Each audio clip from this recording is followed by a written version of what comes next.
time you walk into the room, got me feeling crazy, like my heart boom boom. Any other boy would stare, but me I look away, cause you're making me scared. Trying not to breathe, 1, 2, 3. Selamat pagi Bu, selamat pagi teman-teman semua. Saya dari kelompok 3 akan mempresentasikan kode etik akuntan yang bekerja di bisnis. Jadi langsung aja kita menjelaskan apa itu kode etik akuntan bisnis.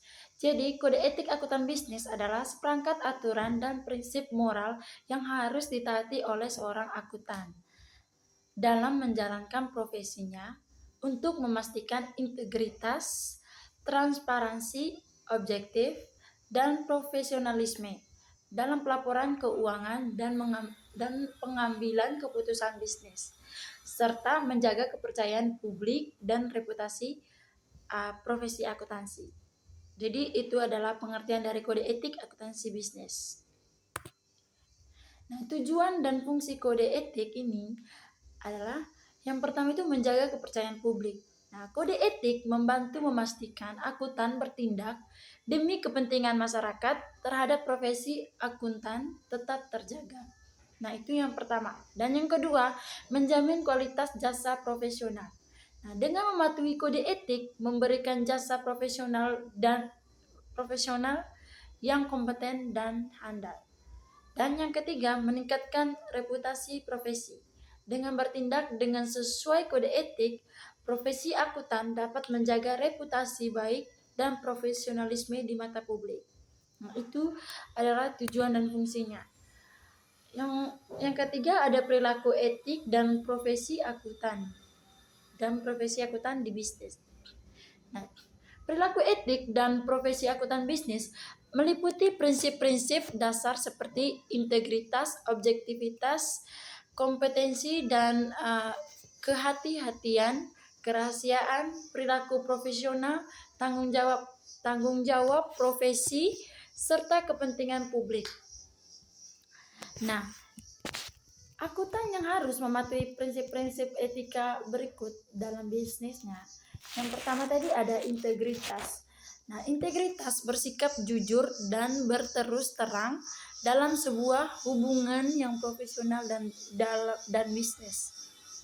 Nah, yang kedua objektivitas, yaitu tidak memihak, bebas dari konflik kepentingan dan tidak dipengaruhi oleh pihak lain dalam memberikan layanan profesional. Yang ketiga ada kompetensi dan kehati-hatian. Nah, melaksanakan tugasnya sesuai dengan standar teknis yang profesional.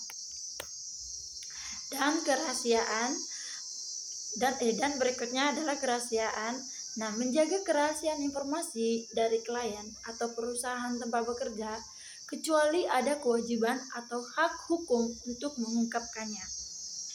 Dan berikutnya ada perilaku profesional, yaitu bertindak konsisten dengan reputasi profesi yang baik dan menjauhi tindakan yang dapat mengkreditkan profesi akuntansi. Dan berikutnya tanggung jawab profesi. Dalam tanggung jawabnya, setiap anggota profesi wajib mengedepankan pertimbangan moral dan profesionalisme dalam setiap aktivitas. Dan berikutnya adalah kepentingan publik. Setiap anggota profesi bertanggung jawab untuk melayani kepentingan publik secara optimal. Jadi itu saja kesimpulannya. Secara keseluruhan dapat disimpulkan bahwa kode etik bisnis bukan sekadar aturan moral, melainkan jiwa dari profesi akuntansi itu sendiri. Nah, kode etik menegaskan bahwa seorang akuntan bisnis memikul tanggung jawab yang lebih besar daripada sekedar memenuhi kewajibannya terhadap perusahaan tempatnya bekerja. Integritas, objektivitas, dan komitmen untuk bertindak dalam kerangka kepentingan publik adalah fondasi yang tidak dapat ditawarkan. Jadi itu adalah kesimpulan dari kode etik bisnis. Ya, itu saja dari kelompok kami. Terima kasih. Bye-bye.